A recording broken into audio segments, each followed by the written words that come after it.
He is first and last, piercing deep facts. All right, so we're in Revelations chapter 2, verse 12, and it says the following.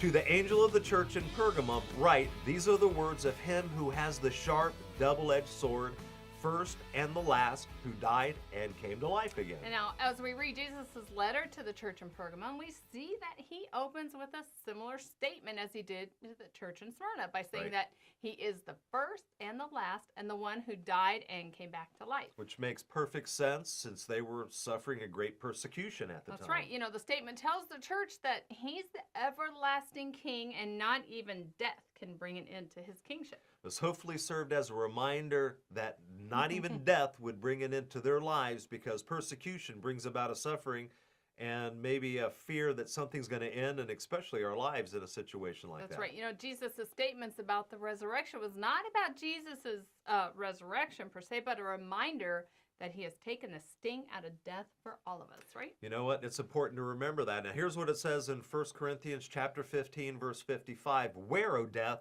is your victory? Where, O death, is your sting? You know, Jesus is also trying to communicate that he was the first to become the lowest and suffer the pain of death. And then what?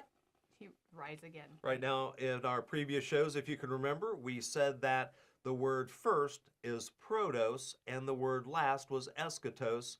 And it actually can be interpreted as one being the former, and then the next being interpreted as the lowest. You know, and this is consistent with the idea that the letters to the churches are more than a stern warning of judgment for the churches. Right.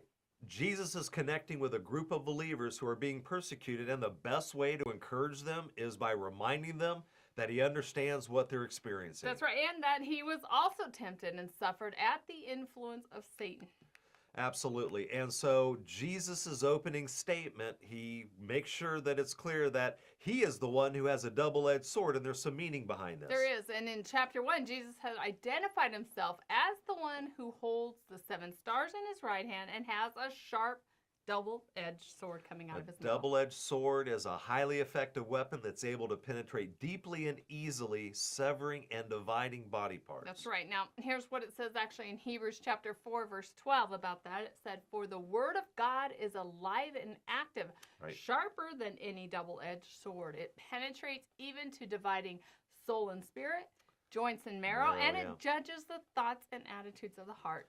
This whole idea of dividing joints and marrow helps us to visualize body parts that are so tightly and closely formed that separating one from the other is nearly impossible for man to do. That's right. And the Word of God is a double-edged sword that penetrates deep into the mind and the heart of a person, revealing and separating the innermost thoughts and motives of each of us. Jesus is saying he has come to deliver a message that will penetrate our souls and our spirits, and his message will stop us in our tracks and bring us right to our knees. Now, his words will bring about a deep conviction, or it'll reinforce his place as king in our hearts.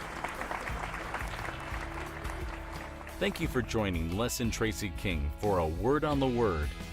Visit awordontheword.tv to receive their latest audio or video broadcast. A Word on the Word is sponsored by First Century Ministry